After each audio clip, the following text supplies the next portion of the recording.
en fait, j'ai envie de démarrer pour situer un petit peu cette amnistie fiscale, projet de loi de finances 2020, de revenir un petit peu, d'actionner la machine à remonter le temps, parce que c'est pas la première amnistie fiscale. Il y a déjà une historicité. Donc c'est Mohamed Hadid, pour vous, si on devait revenir un petit peu en arrière, ne serait-ce que sur les 20 dernières années, amnistie fiscale, Oui. Gentleman Agreement. Merci. Oui, c'est Alaoui, effectivement. D'abord, bonjour tout le monde. Hein. Je ne vais pas commencer par l'histoire. Il faut d'abord dire bonjour à tout le monde. Et après, si on veut revenir en arrière, effectivement, cela ne rajeunit pas, puisque en fait, le climat, je dirais, de confiance et un petit peu les mises au point entre le Trésor et les contribuables en général est quelque chose qui existe depuis longtemps. Je pense que déjà sur le plan international aussi ça existe. C'est avec nous sur la partie réglementation d'échange. Je pense que c'est quelque chose qui existe également partout dans le monde. Pour le Maroc et par rapport aux amnisties fiscales, à ce que, au moins mes souvenirs, ça date des années 90 déjà, ou 98 je pense, on avait une amnistie, mais bien avant, hein, de 92, on avait une amnistie sous forme de contribution libératoire, puis on avait des mises à niveau comptables fin des années 90, 98, 99. Depuis, bon, le contexte marocain comportait toujours des dispositions d'amnistie comme le fait de se déclarer volontairement sans payer les impôts et on fait table rase sur le passé pour lutter un petit peu contre l'informel. C'était un dispositif même permanent qui existait dans le texte et duquel, en fait, au sujet duquel on va parler également, puisqu'il fait partie encore du projet de loi de finances donc, 2020. Donc il y a eu beaucoup effectivement d'actions dans ce sens par le passé. Depuis, comme je vous ai dit tout à l'heure, depuis 90-91, on a eu des choses dans ce sens-là. Et les choses ont progressé à chaque amnistie, à chaque contribution libératoire? En fait, chaque contribution normalement répond à un contexte particulier. Vous savez, c'est le début des années 90, c'était après la réforme, la grande réforme fiscale qu'a connue le Maroc pendant la fin des années 80. Donc, quand on a mis en place le nouveau dispositif fiscal marocain avec les impôts qu'on connaît aujourd'hui, il était effectivement intéressant et nécessaire de faire une amnistie pour toujours voir devant et ne plus continuer à voir donc, dans le rétroviseur le passé. Après, donc ça c'est les années 80-90, puis on s'est dit, à l'époque, je me rappelle un petit peu des choses, on s'est dit, au lieu de payer une contribution libératoire, mais les comptes des entreprises ne sont pas tout à fait conformes, donc on a ajouté une mise à niveau, au lieu d'une simple amnistie, on a dit on mise à niveau comptable donc des bilans des entreprises, donc c'était une suite logique également. Puis, par la suite, le dispositif d'incitation des contribuables à s'identifier, c'est quelque chose qui a toujours été prôné dans le cadre de ce débat d'intégration de l'informel, parce que, je ne vais pas rappeler les chiffres, si la DG était avec nous, elle aurait rappelé des chiffres importants, mais nous avons toujours cette problématique de dire il faut quand même accompagner les entreprises pour s'identifier. Le contexte international et la réglementation d'échange, je pense que Driss tout à l'heure va en parler par rapport à ce qui est amnistie de change. Et aujourd'hui, donc, on a beaucoup on a ces dispositifs qui existent dans le projet de loi de finances. Je ne vais pas les appeler amnistie, on reviendra tout à l'heure, c'est des dispositifs, ce n'est pas des amnisties, qu'on soit clair. Il y a peut-être des choses qui sont des amnisties, mais pas toutes. Tous les dispositifs ne sont pas des amnisties. Il faut qu'on rentre dans les détails tout à l'heure. Oui, il faudra effectivement le distinguo et quelle est la différence entre les deux. Quel qualificatif donneriez-vous à cette amnistie fiscale déclarative du projet de loi de finances 2020? Chacun d'entre vous, il y a eu une espèce de mot-clé, c'est un contexte pour chaque amnistie. Donc celle-ci, elle s'inscrit dans quel contexte précis selon vous? Très bien, je pense que je suis d'accord, comme c'est marrant tout à l'heure, je pense qu'il faut effectivement qu'on ne parle pas d'amnistie. En rapidement. Je l'ai dit tout à l'heure à la fin de ma première intervention. Parce que l'amnistie, vous consultez le dictionnaire, n'importe quel dictionnaire, l'amnistie, c'est le fait, en fait, de renoncer ou d'amnistier quelqu'un qui a déjà été sanctionné. Il y a des sanctions et on vous amnistie. Donc aujourd'hui, je pense que personne n'a été sanctionné. Donc c'est beaucoup plus une libération, une dispense. On vous libère peut-être d'une procédure où... Donc c'est déjà, il faut qu'on se mette d'accord sur ce concept-là. Donc parlons de contribution libératoire. Voilà, donc c'est beaucoup plus une contribution libératoire, une procédure de rectification volontaire, volontariste, et non pas d'amnistie. Je pense que aussi que aujourd'hui le contexte est beaucoup plus marqué par un problème de confiance. Je pense que le mot-clé, ça a été rappelé dans toutes les interventions qui ont eu lieu, même dans les débats autour du projet de loi de finances, et même les débats parlementaires. Donc je pense que le maître mot, c'est la confiance. Il y a une crise, qu'on ne le veuille pas, il y a une crise aussi bien nationale qu'internationale. Il faut relancer cette machine, il faut en fait établir la confiance. Pourquoi? Parce que nous avons vécu tous, depuis quelques années, ça a été rappelé tout à l'heure, parce que c'est dit, quand il a parlé du contexte, les moyens technologiques, le digital, a permis à l'administration de disposer d'arsenal de contrôle et de recoupement importants, certes qui sont toujours en cours de finalisation, et qui se traduisent sur le terrain par des recoupements qu'on est en train de poser aux contribuables en général. Je préfère parler de contribuables en général, et qui crée donc un sentiment que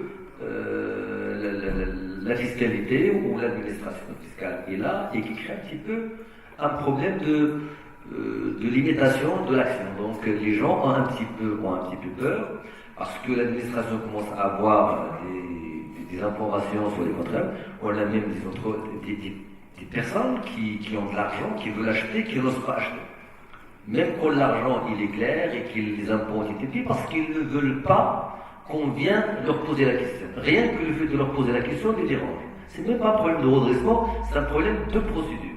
Donc par rapport à ça, on sent que les gens qui ont de l'argent, qu'ils ont bien gagné, qu'ils ont payé les impôts, acheter une maison ou une villa, bon, ils hésitent. On a des gens qui ont signé des compromis pendant 3 mois, 4 mois, 5 mois, qui n'arrivent pas à concrétiser parce qu'ils disent que je concrétise, on va me poser la question, et j'ai pas envie de me poser la question, surtout qu'on dit, bon, quand l'administration me pose une question, il ne va pas partir sans rien, il y aura toujours quelque chose.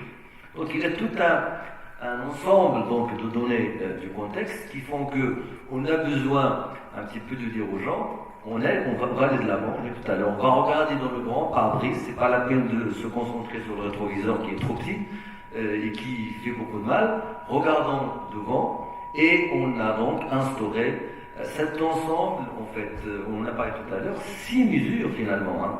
Pour les lois de finances, c'est 6 mesures, on a le change, on a la procédure de rectification des déclarations, on a pour les entreprises, on a les revenus fonciers pour les personnes physiques, on a le cash à introduire sur le circuit bancaire, on a la problématique donc des incidents de paiement, et on a encore cette procédure pour les gens qui étaient informels pour venir vers le formel.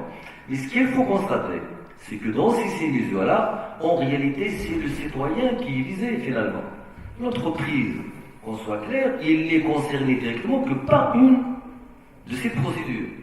Donc en fait, c'est le Marocain. Tous les Marocains qui sont le cash, on en parlera dans les détails, c'est ceux qui exercent une activité à titre personnel. Donc ce n'est pas véritablement les sociétés qui sont là, juste pour qu'on mette les choses au clair.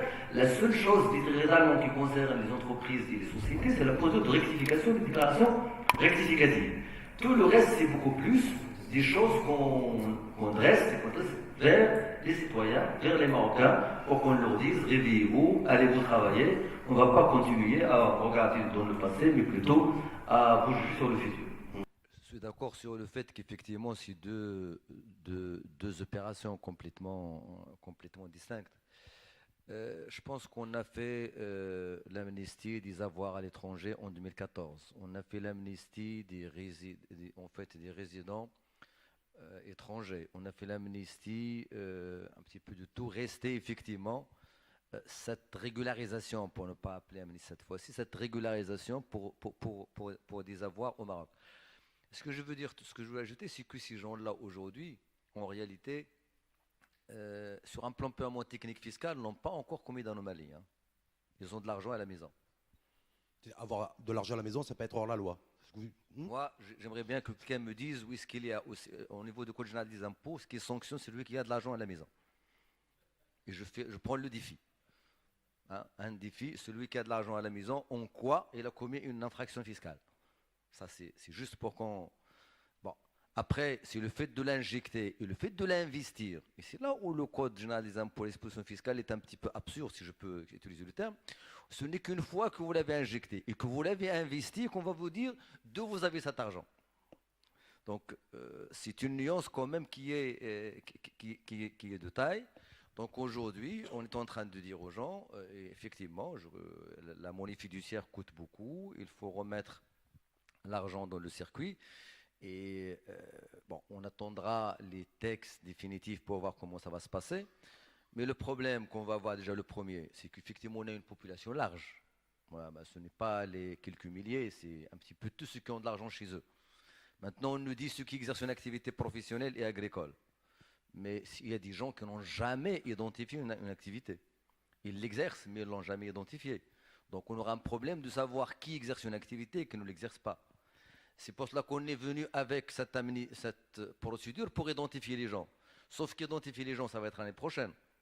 Moi, ce que je déplore un petit peu à ce stade, c'est qu'on n'a pas une cohérence globale de toutes ces mesures. Les 6, globalement, il n'y a pas... Celui qui a de l'argent chez lui, il le ramène à la banque, on va lui dire, est-ce que vous exercez une activité professionnelle, il faut qu'on le prouve. Mais s'il n'est pas identifié fiscalement, comment on va faire? Donc, après, on va lui dire, la loi vous permet de vous identifier, il va le faire peut-être l'année prochaine parce que en 2020. Donc, il y a tout un certain nombre de choses. Donc, il faut rendre tout ça cohérent. Donc, oui, je suis parfaitement d'accord, ça va s'adresser à beaucoup plus de monde. Maintenant, il y a aussi une autre tranche de la population qui réellement ont de l'argent chez eux, mais qui n'exercent pas d'activité professionnelle. Les associés dans des sociétés de personnes. Celui qui exerce une activité dans une SARL et qui a l'argent chez lui, il n'a jamais exercé une activité à titre personnel. Qu'est-ce qu'on va faire de cette personne-là? On va lui dire, vous n'êtes pas concerné, gardez votre argent chez vous. Qu'est-ce qu'on fait pour cette personne? Donc il va falloir, on attendra les détails de tout ça, mais si on se limite au texte, parce qu'on va le lire maintenant tel qu'il est, hein, on va voir un petit peu comment les choses vont se passer, mais on risque aussi d'exclure une grande partie, parce qu'on va dire qu'il y a beaucoup de personnes qui sont concernées, mais il peut être quelques personnes qui ont vraiment de l'activité, qui n'exercent pas de l'activité personnelle, mais qui exercent une activité, dans des SARL unipersonnelles, etc. Diallo, il avance, il a peut-être du cash depuis des années, etc. On va lui dire oui ou non. Donc,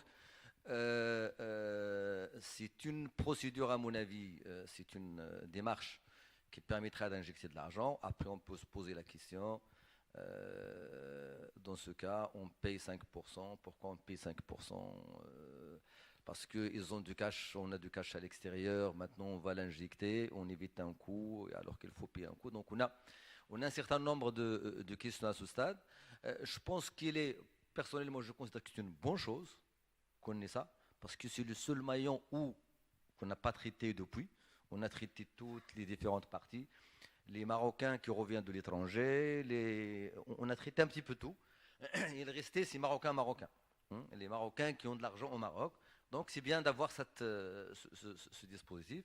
On va voir qu'est-ce que ça va donner. Mais dans la pratique, peut-être, on aura des choses à... Mais bon, je pense que si tout le monde est animé de la bonne volonté, et effectivement, on va pouvoir donc trouver des solutions. Quand vous dites bonne volonté, c'est bonne foi, c'est ça? Oui, c'est la bonne foi. Et comment il ne faut pas non plus exclure encore des gens qui veulent en profiter ou se régulariser réellement. Vous savez, le message, c'est la confiance. Mais quand on exclut des gens, il n'y a plus de confiance. Il faut que ça soit global. Il faut qu'il y ait quelque chose. Et même, je suis désolé de revenir sur un point, pourquoi l'anonymat? On parle de l'anonymat. S'il y a la confiance, il y a la confiance. Donc faites-moi confiance, je vous fais confiance. Au moins qu'il y ait la confiance entre moi et l'administration. La déclaration, je passe à la banque comme une bête. Donc on dit, bon, on se cache, il y a la confiance. Bon, et après, donc tout ça c'est bien. Moi je pense qu'il y a un problème de cohérence globale, quand même, qui reste à poser. Parce qu'en fait, il faut qu'on parle aussi des problèmes, de choses qui posent problème. C'est bien, on a dit, il y a tous ces dispositifs, c'est bien. Mais je pense quand même qu'on revient pour dire, personnellement, qu'il y a une cohérence globale d'ensemble qu'il va falloir observer pour tous ces dispositifs. Seulement, on était peut-être pris par le temps. Donc, quand j'ai dit on, c'était peut-être l'administration était prise par le temps. D'ailleurs, le président a parlé tout à l'heure, il y a 2021, c'est demain. Donc, il fallait peut-être mettre tout dans cette dernière, a priori, contribution libératoire, non? Il y a peut-être le facteur temps et l'horloge. Ouais, c'est pas une excuse, je suis désolé. Pas... Hein, non, parce que si on a une démarche globale, on a une démarche, le temps, on prendra le temps qu'il faut. On ne peut pas dire qu'on a le temps et qu'il faut. Et ça n'explique rien le temps. C'est-à-dire 2021, c'était pas une échéance, l'ultime échéance? Mais on a fait ça en 2014, on aurait pu penser à bien avant, on aurait pu attendre 2 mois, 3 mois. De toute façon, moi j'aurais aimé honnêtement voir tous ces dispositifs dans une loi de finances rectificative. On vient, on me dit, non, pas qu'on arrête, et on dit, voilà, on fait une loi de finances rectificative dans laquelle on fait ça, procédure rectifiée, procédure volontariste, etc., etc. Et on communique bien autour de ça, au lieu de le mélanger dans une loi de finances où on a beaucoup de choses encore à dire, où on va parler du budget de la santé, de l'éducation, etc. Et on a beaucoup de choses qui se discutent. Donc pour vous, il aurait fallu dissocier en fait les... Moi j'aurais aimé que c'est un dispositif où on vient et on dit, bon, c'est ce qui a été fait en 90. C'était une loi de finances rectificative. Ce n'était pas la loi de finances, parce qu'on a voulu donner un sens avec une communication beaucoup plus profonde.